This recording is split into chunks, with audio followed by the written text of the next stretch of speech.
이제 하나님 편인가 세상 편인가 이 교재 이제 오늘 하고 다음에 한 번만 더 하면은 끝입니다. 그리고 이미 이제 예고된 것과 같이 워치만 리의 세상을 사랑하지 말라라고 하는 그 책으로 그 다음에 우리가 교제할 겁니다. 자, 오늘은 이제 하나님 편인가 세상 편인가 마지막 12장입니다. 이걸 두 번에 걸쳐서 우리가 보게 될 건데 제목이 12장 제목은 등을 살살 긁어주며 아첨하는 자아를 경계하라 이렇게 되어 있습니다. 한마디로 자아의 문제입니다. 이게 끝까지 우리에게 앞으로 나아가지 못하게 하는 그 방해물이 자아라고 하는 겁니다. 이것은 외부에 있는 것이 아니라 내 내면에 있는 것입니다. 그래서 어쩌면은 사실 우리는 자아를 사랑하는 마음이 있어요. 그래서 그것을 좀처럼 깨뜨리기가 아주 힘들어합니다. 자기 자신이라고 보기 때문에 그 자아에 대해서는 아주 이렇게 뭔가 호감이 있고 뭔가 긍정적인 그런 마음이 있고 그래서 자꾸만 자아를 붙잡고 싶은 그런 마음이 듭니다. 여기 이제 미리 한 말을 좀 보겠습니다. 당신은 지금 자신이 어떤 상태에 있는지를 모르고 그냥 아무 문제가 없다고 느낄 것이다. 그러나 그렇게 느끼는 것은 죽기를 거부하는 자아가 당신을 위로하고 당신의 등을 살살 긁어주고 당신에게 아첨하기 때문이다. 보통 그리스도인들이 느끼는 거예요. 나 아무 문제 없어 이렇게 말합니다. 아무 문제 없어. 왜냐하면 나 구원받았으니까. 그죠? 구원받았으니까 아무 문제 없어 이렇게 이제 말하는 사람들을 우리가 종종 보게 됩니다. 물론 성도들도 그렇지만은 또 이제 제가 여러 목사님들을 만나면은 목사님들과 나눌 때 느끼는 것이 그거예요. 목사님들은 대개 문제가 없다. 자기는 자기 신앙이 옳다. 늘 이런 생각을 갖고 있어요. 그래서 사실은 목사들이 더 힘들어요. 올바른 그 길로 인도한다라는 것이 목사들이 더 힘들어요. 못 받아들여요. 자기가 옳다라고 계속 믿고 있기 때문에 그렇습니다. 우리에게 우리의 신앙을 가장 붙잡아 놓는 그 역할을 하는 것이 자아라고 하는 겁니다. 그래서 사람들은요, 나쁜 소리는 싫어해요. 좋은 소리, 뭔가 좀 우리를 격려해주고 우리에게 힘을 주고 우리를 뭔가 좀 잘하게 하는 그런 이야기는 좋아하지만 그렇지 아니한 얘기는 싫어해요. 지금 사실 이 책의 저자가 토저 목사님이 그분의 책은 거의 다가 그래요. 뭐냐면은 뭐 이렇게 부추기고 뭐 이런 게 없어요. 여기서도 지금 우리 이 책 여기 지금까지 하는 동안에 얼마나 많이 지금 계속 치는 얘기예요. 그거 아니다, 그거 아니다. 계속 그런 얘기가 많잖아요. 이분이 그런 얘기를 잘 하시는 분이에요. 근데 자꾸만 이렇게 뭔가 좀 옹호해주는 그런 역할만 사람들은 기대하는 거예요. 나 잘한다라고 좀 말을 해달라 이거예요. 나 잘한다라고, 좋아한다고. 근데 옛날에 이스라엘이 그랬다니까요. 그래서 이스라엘이 멸망했다니까요. 한번 볼까요? 자, 아모스 2장 10절 말씀 보십시오. 내가 너희를 애굽 땅에서 이끌어내어 40년 동안 광야에서 인도하고 아모리 사람의 땅을 너희로 차지하게 하였고 또 너희 아들 중에서 선지자를 너희 청년 중에서 나시르 사람을 일으켰나니 이스라엘 자손들아 과연 그렇지 아니하냐? 이는 여호와의 말씀이니라. 그러나 너희가 나시르 사람에게 포도주를 마시게 하며 또 선지자에게 명하여 예언하지 말라 하였느니라. 선지자들 보고 예언하지 말라라는 거예요. 그럼 선지자가 할 게 뭐가 있어요? 그러니까 선지자로 하여금 하나님의 말씀을 전파하지 말라 그거예요. 제가 아까 예언이라는 것은 성경상 예언은 하나님의 말씀을 선포하는 거가 예언이라고 되어 있어요.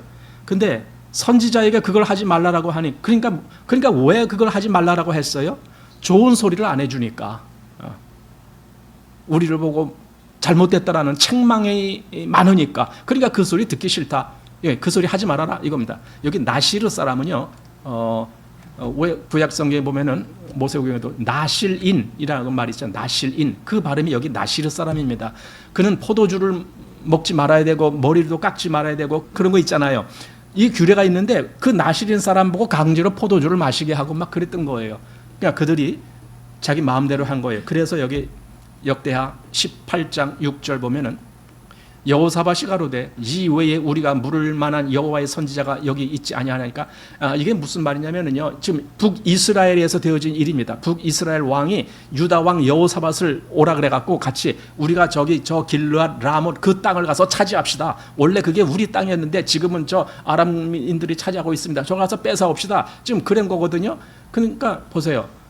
그러면 여호사밧이 그런 거야. 우리가 좀 가기 전에 미리 선지자들한테 한번 물어봅시다. 그랬더니 그 뭡니까?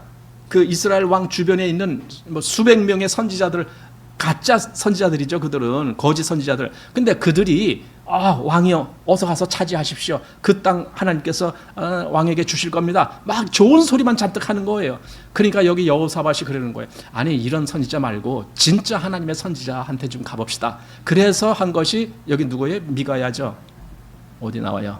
미가야. 자, 이스라엘 왕이 여호사밧에게 이르되 오히려 이물라의 아들 미가야 한 사람이 있으니 보세요. 저로 말미암아 여호와께 물을 수 있으나 저는 내게 대하여 길한 일은 예언하지 아니하고 항상 흉한 일만 예언하기로 내가 저를 미워하나이다. 이런 얘기를 하는 거예요. 아니 길한 예언만 하라라는 거예요. 이게 무슨 소리냐면요, 오늘날 이 교회에서도 예배당에서도요, 이 교단에서 설교를 하는데 내가 듣기 좋은 소리만 해달라 그 소리예요. 내가 듣기 좋은 설교, 우리로 하여금 신나는 설교, 그런 것만 해달라는 거예요. 그러니까 하나님의 말씀을 들려주시오 이게 아니고 내가 듣고 싶어하는 말을 들려주시오. 지금 그 말이잖아요. 그게 이때 이스라엘 왕조차도 그랬던 거예요. 임금조차도. 그러니 그 나라가 성하겠느냐고요. 망하는 거죠, 그 나라가. 그래서 오늘날 설교를 들어보면은 많은 설교들이 듣기 좋은 설교예요. 듣고 신나는 거. 그래. 나도 오늘부터 좀 이렇게 해야 되겠다. 막 이렇게 부추겨주고 뭔가 신나는 거예요. 그런 설교가 거의 태반입니다. 그런데 가끔 가다가 아닐 때가 있죠. 아닌 목사들이 있죠. 그런 목사들의 설교를 들으면 괜히 싫죠. 그러니까 안 들으려고 그러죠.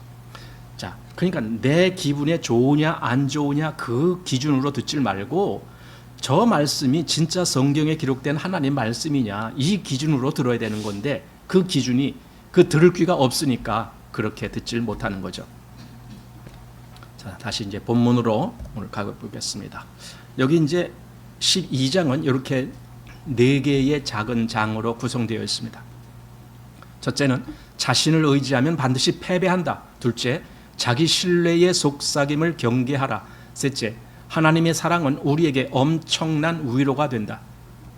넷째, 하나님을 과소평가하고 자신을 과대평가한 죄를 회개하라. 이런 내용들입니다. 자, 제일 첫 번째를 한번 보겠습니다. 자신을 의지하면 반드시 패배한다라는 겁니다. 자신을 의지하는 인간의 뿌리 깊은 습관은 그리스도인으로서 승리를 얻는 것을 방해하는 마지막 큰 장애물이다.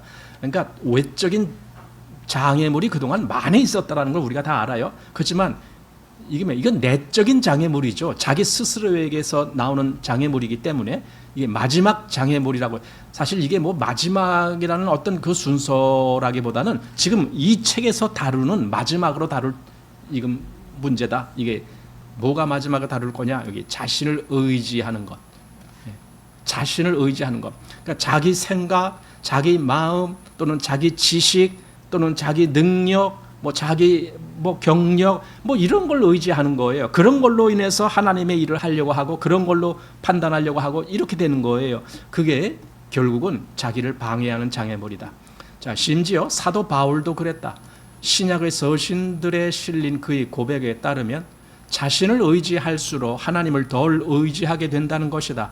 자신을 의지하는 이 마지막 장애물을 극복했을 때 비로소 그리스도의 충족성에 깊이 잠길 수 있다고 그는 분명히 밝혔다. 그러니까 자신을 의지하는 이 마지막 장애물을 극복했을 때, 한마디로 그걸 떨치고 그걸 깨치고 나왔을 때, 그렇게 했을 때 그리스도의 충족성이 이제 그에게 충만케 된다. 자신의 체험 끝에 바울은 내 속 곧 내 육신에 선한 것이 거하지 아니하는 줄을 아노니. 사실 이건 로마서 7장인데 로마서 7장은 굉장히 그리스도인으로서의 중요한 경험입니다.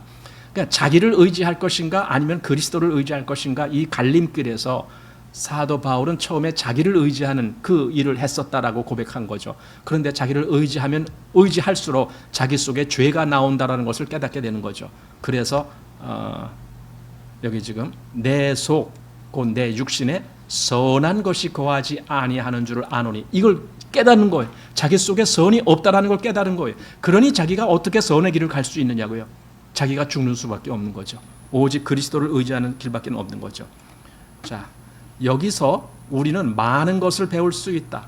하나님과 하나님의 뜻에 완전히 자신을 맡기려면 먼저 자신을 완전히 철저히 불신해야 한다는 것을 그는 깨달았다. 그러니까 자기 속에 선한 것이 없는데 어떻게 자기를 의지해요? 자기를 의지하면 안 되죠. 자신이 어떤 존재인지를 깊이 들여다보기로 마음먹은 다음부터 바울은 더 이상 자신을 의지하지 않았고 자신에 대해 가혹하리만큼 부정적으로 이야기했다. 그러나 그리스도를 위해 일해야 한다는 충동에 사로잡혀 사람들 앞에 섰을 때 그는 달라 보였다. 그는 자신감이 넘쳐 보였는데 그것은 하나님을 만나서 우리가 이 보배를 질그릇에 가졌으니 이는 능력의 심이 큰 것이 하나님께 있고 우리에게 있지 아니함을 알게 하려 함이라 라고 거짓 없이 고백할 정도가 되었기 때문이다. 그러니까 자신을 의지하지 않는다라고 해서 그가 무기력한 사람이 된다는 말은 전혀 아닙니다. 그건 완전히 다른 말입니다.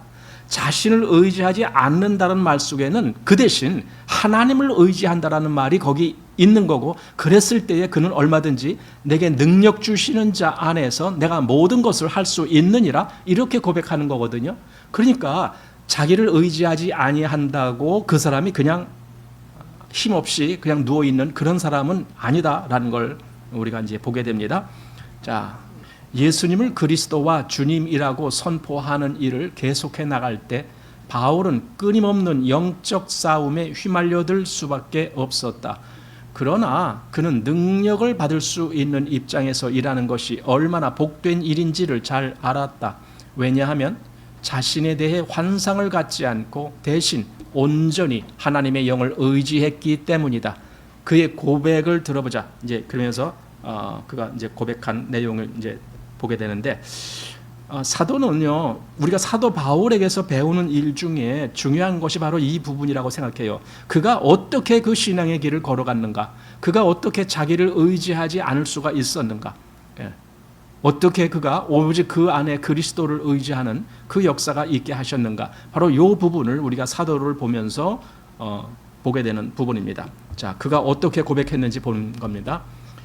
고린도전서 15장 10절, 나의 나 된 것은 하나님의 은혜로 된 것이니, 또 그 전에 9절에는 나는 사도 중에 지극히 작은 자라 사도라 칭함을 받기에 감당치 못할 자로라. 또 디모데전서 1장 15절, 그리스도 예수께서 죄인을 구원하시려고 세상에 임하셨다 하였도다. 죄인 중에 내가 괴수니라. 이제 이런 고백들. 그러니까 사도는 얼마나 자기를 괴수라고, 죄인 중에 괴수라고, 괴수란 말은 우리 잘 안 쓰는 말인데 한마디로 우두머리다라는 뜻이에요. 괴수란 말이, 우두머리. 자기가 죄인 중에 우두머리다. 그러니까 가장 죄가 많은 존재다. 뭐 그런 의미로 사용했겠죠. 그렇지만은 그는 그렇다고 해서 그냥 무능력하게만 있었던 것이 전혀 아니죠. 왜냐하면은 그리스도께서 바로 나 같은 이 죄인을 위해서 오셔서 죽으셨기 때문에 오히려 거기에 딱 맞는 역사가 일어난 거죠. 자, 그다음 보겠습니다. 사실 이런 고백을 한 사람은 사도 바울뿐만이 아니다. 하나님을 위해 큰 일을 이룬 믿음의 위인들도 이런 고백을 했다. 만일 그들이 우리 앞에 나타난다면 인간의 자아를 계속 의지하는 사람들은 영적 싸움에서 결코 승리를 얻을 수 없습니다. 왜냐하면 그들은 자기들의 능력으로 승리할 수 있다는 착각에서 벗어나지 못했기 때문입니다. 라고 간곡히 일러줄 것이다. 믿음의 그 선배들이 우리에게 해줄 수 있는 말이라면 아마 이 말일 거다라고 지금 하는 거예요. 자아를 의지하면서는 영적 승리를 할 수가 없다. 그 말입니다. 자, 모든 은혜와 능력이 오직 하나님께로부터 나오기 때문에 그분으로 말미암지 않고는 단 한 가지 선한 생각도 우리에게서 나올 수 없다. 이것을 알고 인정할 때 비로소 우리는 하나님을 위해 일하는 열매를 맺을 수 있다. 보세요. 이것을 알고 그 다음에 인정할 때, 인정한다는 말이 뭐겠습니까? 그것이 옳아라고 하면서 그렇게 가는 거예요. 이게 인정이에요. 그냥 그것이 옳아라고 했는데 나는 그대로 이 자리에 있으면은 그건 인정이 아닌 거죠. 말로만 그렇게 말한 것뿐이죠. 인정. 내가 그것이 옳은 줄 알고 나 그렇게 가겠습니다. 이거죠. 이것이 인정입니다. 그럴 때 비로소 우리가 열매를 맺을 수 있다. 자, 이제 작은 2번입니다. 자기 신뢰의 속삭임을 경계하라. 제목이 좀 어려워요. 계속 어렵지만 내용을 좀 보면은 그 제목이 뭘 얘기하는지를 알게 됩니다. 우리는 자신의 능력과 힘을 완전히 불신해 본 경험이 없으면서도 바울의 교훈을 기록한 성경 구절을 유창하게 인용할 줄 안다. 이게 바로 문제인 거죠. 우리는 사도 바울이 성경에 예를 들어 로마서 7장에서 내 속에 선한 것이 거하지 아니하는 줄 아노니 이런 걸 잘 인용을 하면서도 실제로 자기는 한 번도 그렇게 내가 바로 죄인 중에 괴수구나 이렇게 하면서 자기를 그렇게 인정해 본 적도 없다. 그런 경험이 없다. 그런데도 사도 바울이 한 말은 아주 잘 인용을 한다. 이중적인 의미를 여기서 내포하고 있는 거예요. 우리는 삶을 이중적으로 하는 거예요. 그리스도를 말할 때는 진짜 그리스도인 같은데 실제로 우리의 생활 속에서는 그리스도인이 전혀 아닌 것 같이 사는 그런 이중적인 모습, 이제 그런 경우도 있을 수가 있죠. 바로 그런 걸 경계하는 겁니다. 자, 그다음 봅니다. 우리 자신을 의지하는 마음은 매우 간사하기 때문에 그것이 사라졌다고 믿는 순간에도 어느덧 다시 우리에게 속삭인다. 하나님을 찾고 승리를 위해 분투하는 과정에서 어쩌면 우리는 우리를 괴롭히는 모든 죄를 버렸을 것이다.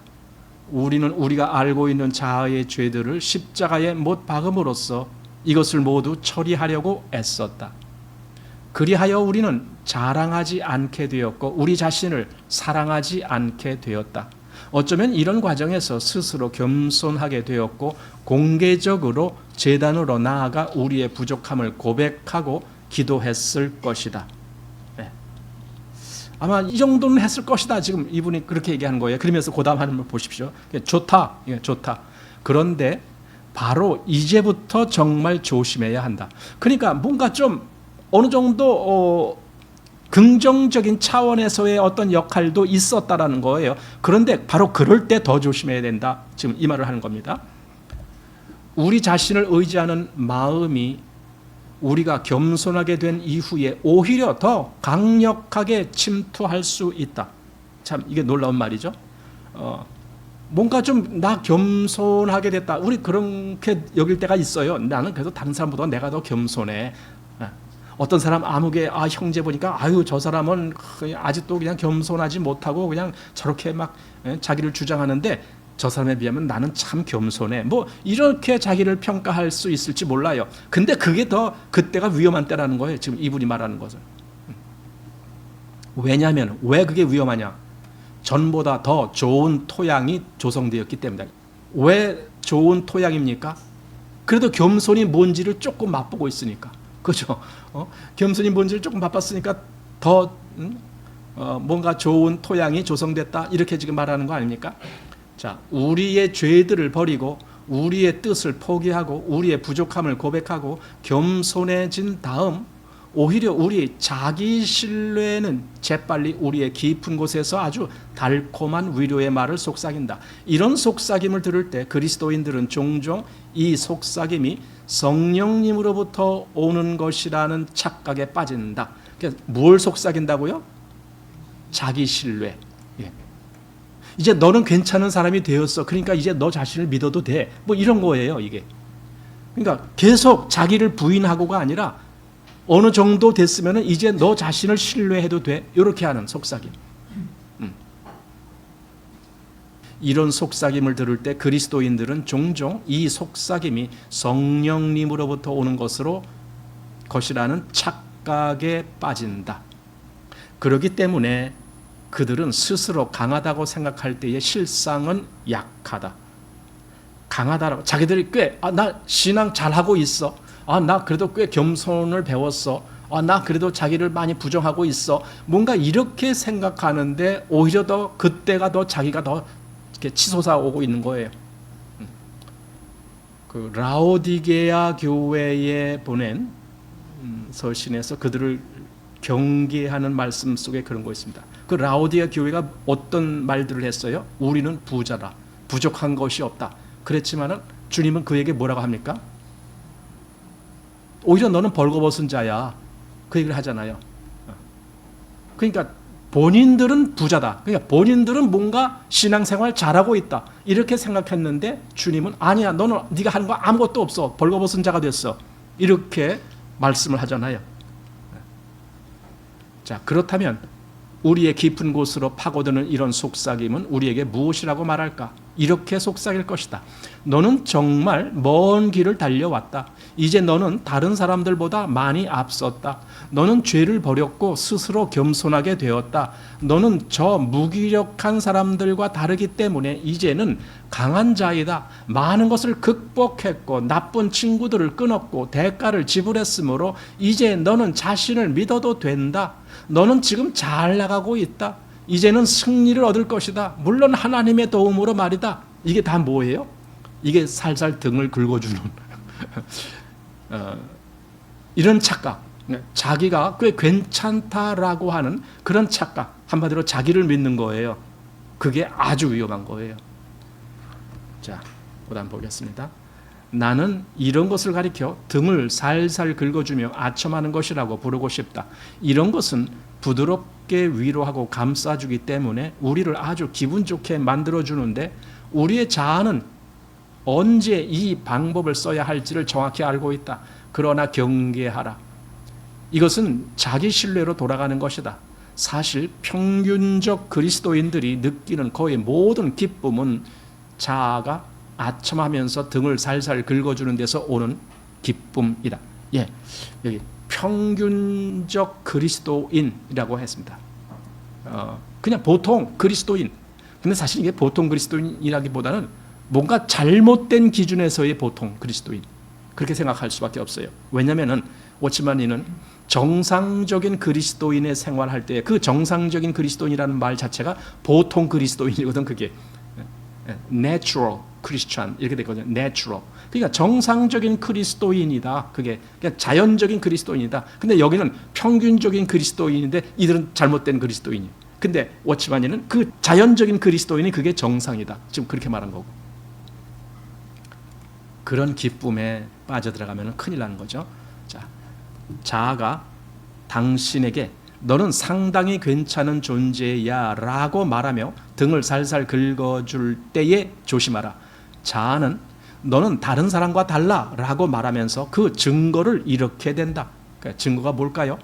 너는 나쁜 것들을 다 끊어서 구별된 그리스도인이 되었다. 그죠? 또 너는 옛날 찬송가들을 사랑하고 요즘 유행하는 하찮은 복음성가들을 싫어한다. 이건 좀 어떠세요, 여러분? 이거 누구누구 한 말이에요? 우리 보고 한 말 같은데? 우리도 사실 복음성가를 부르긴 불러요. 요즘 CCM도 불러요. 그렇지만은 우리는 골라 불러요. 왜냐하면 요즘 CCM 중에는 정말 그건 별로 이렇게 은혜의 부분이 아닌 것 같은 그런 것들이 많기 때문에 그래요. 그런데 그런다라고 그런 걸 그래서 옛날 고전적인 찬송가를 부른다라고 그럼 그 사람 신앙이 다 옳은 건가? 그 사람이 정말 자아를 죽인 거라고 생각되는가? 그렇지 않을 수가 있다는 거예요. 조심하라는 거예요. 이럴 때일수록. 너는 엄격한 원칙에 따라 살고 있다. 물론 영화니 뭐니 하는 현대의 쓰레기 같은 것들도 다 버렸다. 예, 영화도 안 봐요. 이 사람은. 예, 굉장히 아주 고상한 삶을 사는 것 같아요. 텔레비전도 아마 안 볼 거예요. 예.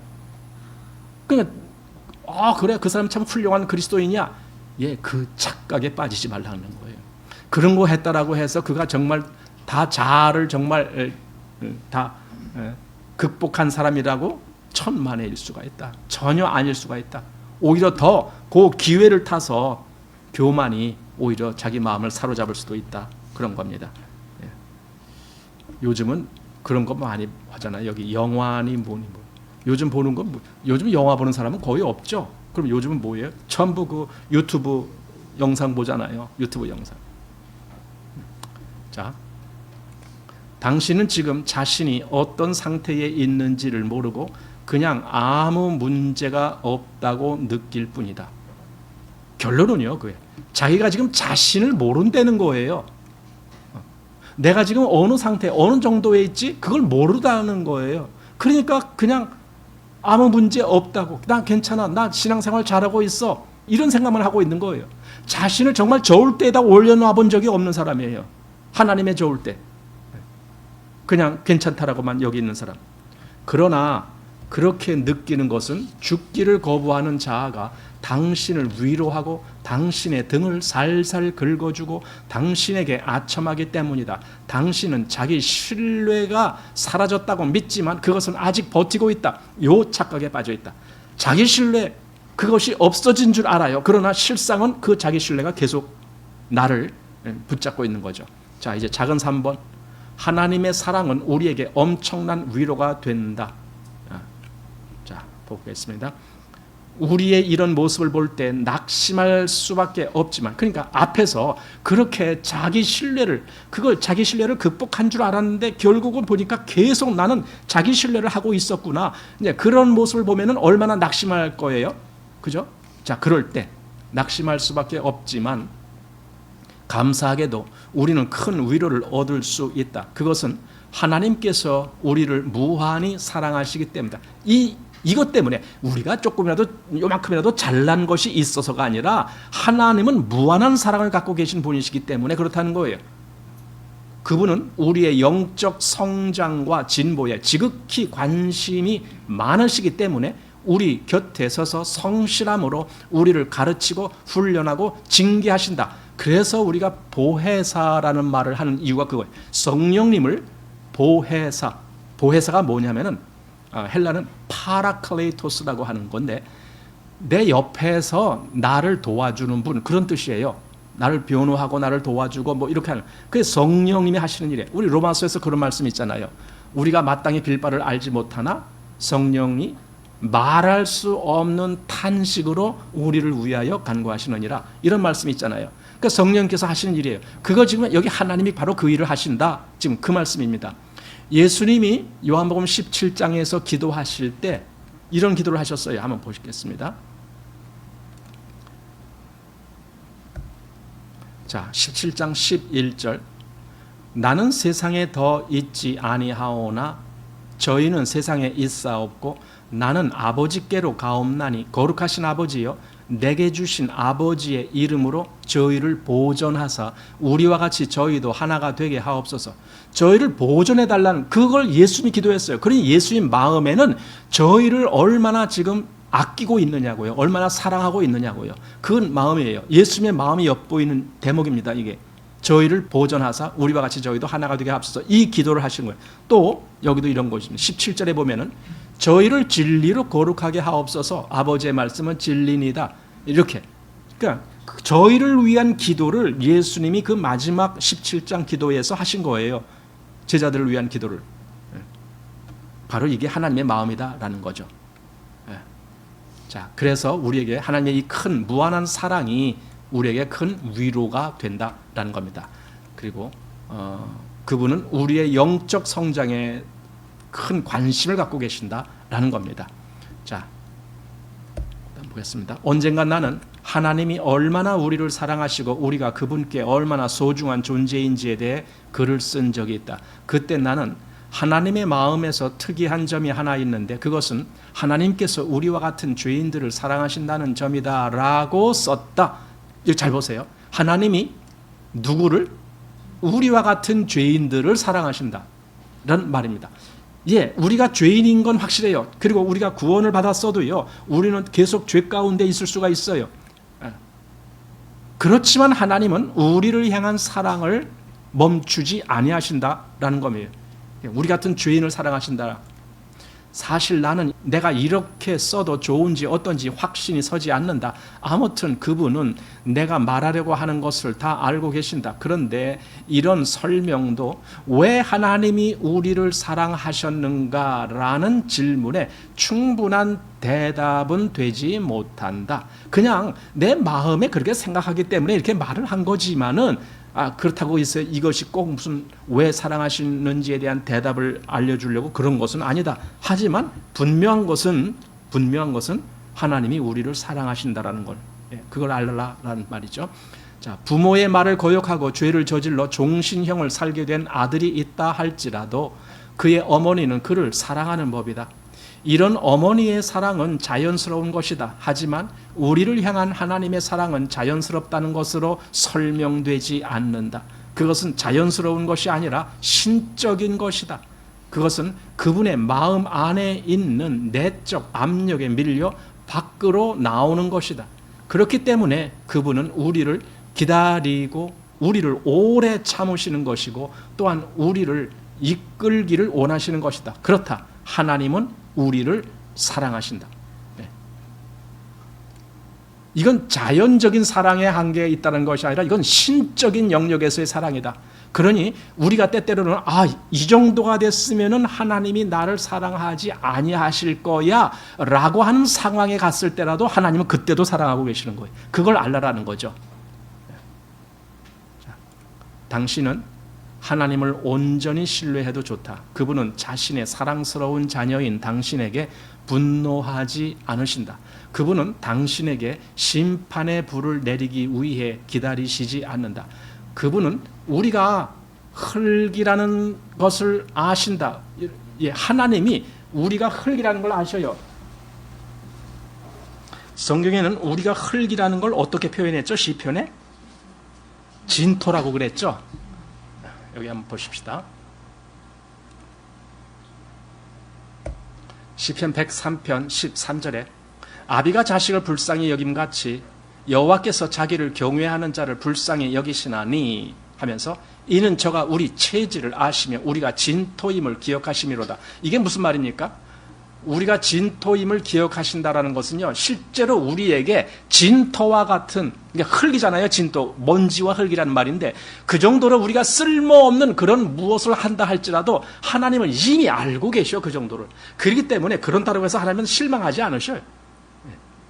내가 진토라고 할지라도 하나님은 그대로 그냥 나를 사랑하셔요. 물론 내가 진토의 역할을 하라는 것은 아닙니다. 나로 하여금 정말 하나님의 자녀 같은 역할을 하기를 원하시고 있지만 그렇다고 우리가 진토라고 해서 우리를 저버리시는 하나님은 아니시다라는 뜻입니다. 그래서 본문으로 가봅니다. 여기 흙이라는 것을 아신다 그랬잖아요.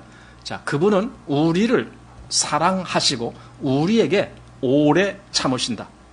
그리스도인이 넘어지거나 실수하거나 잘못을 범할 때마다 주께서 그를 폐기 처분하신다면 나는 벌써 한 점의 조각이 되었을 것이다. 나는 하나님이 어떤 분인지 아는데 그분은 그런 분이 아니시다. 그러니까 조금 잘못하고 실수했다라고 우리를 폐기 처분한다. 그러면 수도 없이 우리는 폐기 처분됐을 거예요. 그렇지만 하나님은 그런 분이 아니시다라는 겁니다. 자, 물론 그분은 필요에 따라 심판을 내리기도 하신다. 하지만 성경에 따르면 심판은 하나님의 이례적인 일이다. 평생 그분께 반역하는 사람들, 또 이를 악물고 믿지 않는 사람들, 또 죄를 사랑하는 사람들, 그분의 사랑과 은혜를 조롱하며 거부하는 사람들, 이런 사람들에게는 하나님의 심판이 임한다. 그러나 소중한 자녀들에 대한 하나님 아버지의 태도는 다르다. 그분은 그들이 영적으로 성장하고 성숙하도록 돌보신다. 그분은 그들이 자신을 온전히 신뢰하고 그들 자신을 완전히 불신해야 한다는 것을 깨닫기를 원하신다. 다시 한번 여기 그분은 그들이 자신을 할 때 이 자신은 하나님 자신을 얘기하는 거예요. 그들 자신이 아니고 하나님을 그렇게 하는 것이 더 옳아요. 그들이 하나님을 온전히 신뢰하고 그들 자신을 완전히 불신해야 한다는 것을 깨닫기를 원하신다. 그러니까 우리가 설령 분량이 좀 모자라서 때때로는 실수도 하고 때때로는 뭔가 저급한 상태에 빠지기도 하고 그런다 할지라도 하나님은 그 사랑을 멈추지 않으신다는 거예요. 그럼 그렇다고 해서 그럼 우리가 다 괜찮다. 그래, 너 그 상태로 괜찮아. 너 그렇게 하면 돼. 이걸 말하는 것은 아닙니다. 어쩌든지 하나님은 우리가 자기 신뢰라는 것에서 나와서 여기 자신을 완전히 불신해야 한다는 것을 깨닫는 것, 그렇게 되는 것을 하나님은 원하신다라는 겁니다. 이게 하나님이 우리에게 원하시는 겁니다. 그래서 여기 하나님이 우리로 하여금 자신을 신뢰하지 않고 불신하도록 하는 그 방법이 세 가지를 여기서 열거했어요. 그건 이제 다음 주에 할 겁니다. 우리 자신을 신뢰하지 않도록 만들기 위해서 과연 하나님은 어떠한 일을 하실까요? 아마 우리가 우리 자녀들을 양육할 때에, 어렸을 때에 그 아이들을 어떻게 양육하는지 가만히 생각해 보면은 거기 지혜로운 방법으로 양육한다는 것이 과연 뭘까? 요즘은 애완동물에 대해서 영상이 많이 나오잖아요. 애완동물. 뭐 강아지나 고양이나 뭐 이런 거, 그런 거 기르는 거. 어떤 사람들은 그저 그냥 먹을 거 주고 그냥 사랑해 주고 뭐 이렇게 해 주기만 하면 된다고 그러는데, 그러면은 지멋대로 자라는 경우가 있죠. 그래서 아무 사람이나 보면 막 지저대고 도무지 뭐 사회성이 없는 뭐 그런 개가 된다. 그럴 때 누가 나와요? 대통령이 나와야죠. 대통령 누구예요? 그 사람 이름이 까먹었는데. 강형욱? 강형욱. 근데 요즘 그분 한 분 갔어. 왜냐면은 뭐 거기 회사에서 무슨 문제가 생겼대요. 그렇다고 요즘 나오는 설 누가 또 나오더라고요. 그래갖고는 그분들이 한번 오면은 걔가 다 정상적으로 회복돼. 하여튼 기가 막힌 사람들이에요. 근데 결국은 그 개가 그렇게 잘못된 것은요, 그 주인이, 그건 주인이라고 안 부르더라고요. 집사라고 불러요. 교회도 집사가 많은데 집사가 뭐냐면요, 일꾼입니다. 그럼 그게 무슨 말이냐면요, 여기 개가 있고 이 주인이 집사라고 하면은 개가 주인이고 이 사람이 개 뒷바라지 해주는 집사다, 그 말이에요 지금. 근데 그걸 버젓이 그렇게 사용해요, 집사라고. 하여튼 그런 시대가 됐습니다.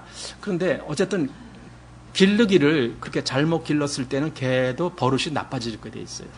그래서 그걸 바로잡기 위해서는 또 어떤 뭐 치료의 과정을 거쳐야 하고 뭐 그런 거 있더라고요. 근데 신앙도 마찬가지인 것 같아요. 잘못된 신앙이 있어요. 계속 자기 옹호를 하는 신앙이 있어요. 계속 자기를 자기 신뢰, 자기를 붙잡는 것. 제가 아까 말씀드렸지만 오전에 말씀드렸나요? 그 자기 신뢰는 사단으로부터 우리 첫사람 아담과 하와 때 그때 나온 거라고. 그래서 하와에게 먹음직도 하고 보암직도 하고 지혜롭게 할 만큼 탐스럽다라고 한 그 자기 생각을 믿고, 그리고 그걸 붙잡고 그걸 그대로 행동으로 옮기고 했던 것이 첫 번째 우리 하와가 한 일이었잖아요. 그게 자기 신뢰라는 거예요. 근데 그 후에 그리스도인이 됐다라고 하면서도 계속 자기 신뢰를 하는 사람들이 부지기수로 많은 거예요. 왜 그래요? 그게 우리를 기분 좋게 만들어주는 것이기 때문에. 여기 아까 뭐 등을 살살 긁어주는 뭐라고 그랬잖아요. 가려운데 살살 긁어줘봐야 얼마나 기분 좋겠어요. 예, 그런 식이에요. 자기 마음에 쏙 든다는 거죠. 근데 그렇게 하면은요, 결국은 그는 하나님의 그 의도하는 대로 성장할 수가 없겠죠. 그래서 여기 자기를 정말 신뢰하지 아니하는 그 위치, 자기를 신뢰하지 아니하는, 그러니까 우리 그 성경에는 육체를 신뢰하지 아니하는 우리가 곧 할례당이라 이런 말씀이 있어요. 육체를 신뢰하는 것이나 자기를 신뢰하는 것이나 그게 상당히 비슷한 공통점이 있습니다. 그래서 자기를 완전히 불신해야 한다라고 하는 이 사실을 한번 우리가 생각해 보면서 오늘 여기까지만 하겠습니다. 그래서 다음에 첫째, 둘째, 셋째 이렇게 이제 그 하나님의 방법 그 부분을 다음에 하고 마치려고 합니다. 그래서 이 책은 다음 주까지 하는 걸로 해서 마치겠습니다. 자, 함께 기도하겠습니다.